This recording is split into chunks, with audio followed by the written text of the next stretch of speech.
So welcome back to Tech Coders. So in this video we'll cover हमारे जो topics रह गए थे बाइनरी अर्थमेटिक के, binary multiplication and binary addition, वो दो टॉपिक्स हम इस वीडियो में कवर करेंगे. So let's get started.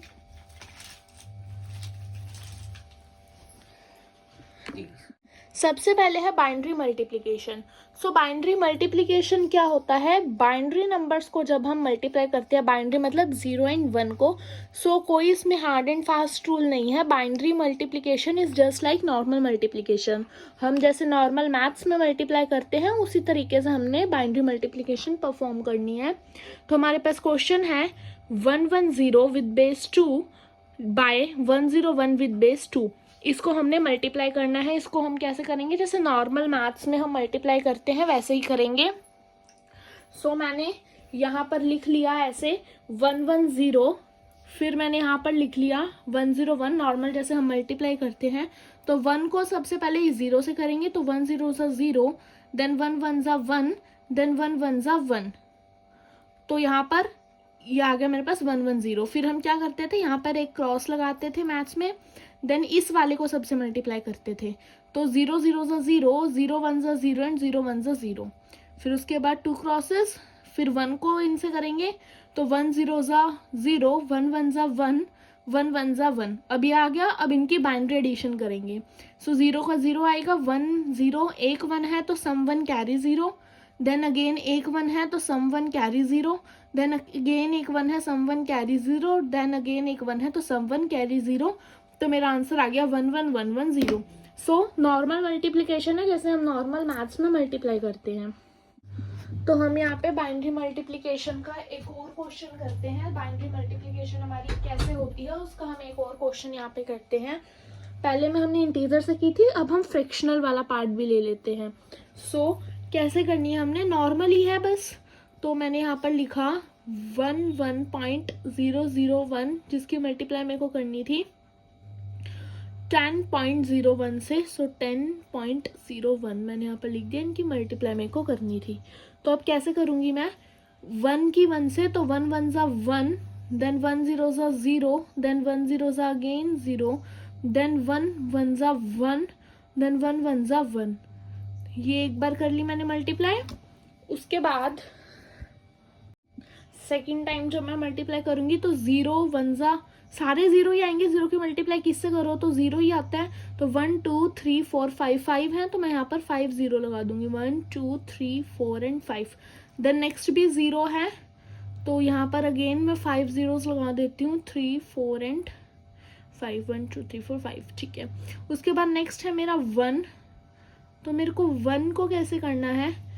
1 1 ज़ा 1, तो 1 0 ज़ा 0, 1 0 ज़ा 0, 1 1 ज़ा 1 एंड 1 1 ज़ा 1. तो यहाँ पर मैंने ऐसे लिख लिया. अभी हम इन पे बाइनरी एडिशन करेंगे. सो बाइनरी एडिशन हम करेंगे.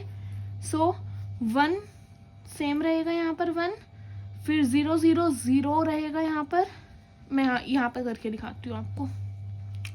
तो 0 0 0 ही रहेगा और 1 था यहाँ पर. देन उसके बाद हमारी 3 0 है तो सम 0, कैरी भी 0. देन हमारे पास 1 0 0 1, दो बारी 1 है तो यहाँ पर सम 0 आएगा और यहाँ पर मेरा कैरी जो है वो इस वाली पोजीशन पर 1 चल जाएगा. देन 1 1 0 0, तो दो 1 है, अगेन सम 0 और कैरी इस वाली पोजीशन पर 1. देन 1 0 0, एक बारी 1 है तो सम 1 एंड कैरी 0. देन 0 1, एक बारी 1 है तो सम 1 कैरी 0, देन 0 1, एक बारी 1 है. ठीक है.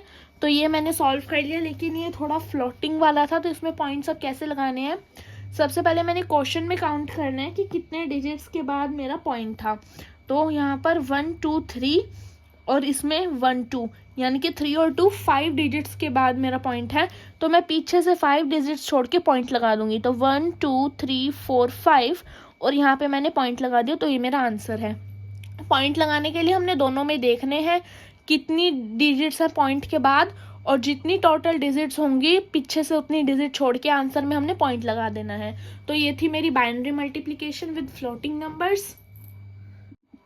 अब हम करते हैं बाइनरी डिवीजन. बाइनरी डिवीजन भी नॉर्मल मैथ्स की डिवीजन की तरह ही है जैसे हम मैथ में करते थे. तो यहाँ पर क्या है 11011.1 की डिवाइड करनी है मेरे को 11 से, ठीक है। तो इसको मैं कैसे करूँगी, तो 11 मैंने लिए, पहले 2 डिजिट्स उठाई और यहाँ से भी 2 डिजिट उठा ली, ठीक है।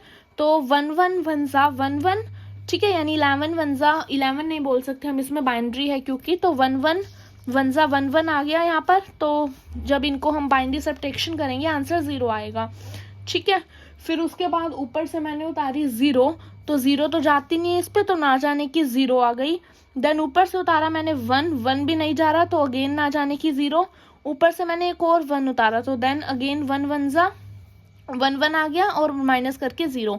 फिर ऊपर से उतारा मैंने 1 नहीं जाता, और लेकिन यहाँ पर ये देखो, जहाँ जब मैंने ये वाला 1 उतारा है उससे पहले पॉइंट है मेरा, तो यहाँ पर मैंने क्वोशिएंट में भी पॉइंट लगा देना है। पॉइंट लगाने के बाद अगेन 1 उतारा, तो 1 नहीं जाता तो 0। ऊपर से अगेन 1 उतारा, तो ये 1 चला गया, तो 1 आ गया यहाँ पे एंड 0। तो मेरा आंसर क्या आ जाएगा 1001.01 विद बेस ऑफ 2। तो नॉर्मल मैथ्स की तरह ही है। एक और क्वेश्चन हम लेते हैं यहाँ पे, ये क्या है हमारा 1111.001 की डिवाइड करनी है मेरे को 1011 से, ठीक है। तो 4 है, ये 4 डिजिट से डिवाइड करना है, तो मैं पहले 4 डिजिट से उठाऊंगी, जितने डिजिट से डिवाइड करना है उतनी डिजिट उठाएंगे हम, ठीक है। तो 1 1 पे ही जाएगा। 1 पे क्यों जाएगा, क्योंकि 1 के अलावा यहाँ पर इसमें 1 और 0 2 पे ही जा सकता है, तो 0 पे तो जाएगा नहीं। क्यों, क्योंकि ये वाला नंबर इससे छोटा है, तो 1 पे ही जाएगा। 1 में से 1 माइनस किया 0, 1 में से 1 गया 0। बाइनरी सब्ट्रैक्शन करनी है हमने इसमें, 1 और 0 में हमारा डिफरेंस क्या आ गया 1। अब हमने ऊपर से यहाँ से 0 उतारी, तो यस 0 मैंने उतार ली। अब ये जाएगा नहीं जाएगा, 0 आ जाएगा। क्यों नहीं जाएगा, क्योंकि जो मेरा ये वाला नंबर है, इसको जब मैं BCD कोड में लिखूंगी तो वो 8 बन रहा है, और ये वाला नंबर मेरा 11 बन रहा है, तो ये नंबर इससे छोटा है तो नहीं जाएगा, ठीक है। तो 0, देन अगेन मैंने 0 उतारी, अब चला जाएगा, क्योंकि 2 पे जाना है, 0 या 1 पे, या तो नहीं जाएगा या तो जाएगा, ठीक है। सो मैंने यहाँ पर 1 लिख दिया, देन 1011। अब इस को माइनस करते हैं, माइनस नॉर्मली नहीं करना, माइनस में हमने बाइनरी सब्ट्रैक्शन का यूज करना है। तो 0 और 1 में मेरा डिफरेंस 1 और बोरो 1, देन 101 ऐसे चेक करना है, 101 नहीं, ऐसे चेक नहीं करना। कैसे चेक करना है, मैंने A B देन प्रीवियस, यानी कि 011 ऐसे चेक करना है। ये मैंने बाइनरी सब्ट्रैक्शन की जो वीडियो बनाई थी उसमें अच्छे से एक्सप्लेन किया था। अगर आपने वो वीडियो नहीं देखी है तो जाके प्लीज वीडियो चेक करो, मैं लिंक वीडियो का डिस्क्रिप्शन बॉक्स में शेयर कर दूंगी। अगर आपको बाइनरी सब्ट्रैक्शन नहीं आती तो आपको बाइनरी डिवीजन भी नहीं आ सकती, ठीक है। सो go and check that video before watching binary division. So अब हमने कैसे चेक करना है, A B and previous, तो 011 चेक करना है। तो 011 का मेरा डिफरेंस आता है 0 एंड बोरो आता है मेरे पास 1, ओके। उसके बाद मेरे को 100 ऐसे चेक नहीं करना, मेरे को कैसे चेक करना है 001। तो 001 का मेरा डिफरेंस भी 1 और बोरो भी 1। देन 011, तो 011 का मेरा डिफरेंस आता है 0 और बोरो आता है 1। देन 11 का तो डिफरेंस भी 0 और बोरो भी 0, ठीक है।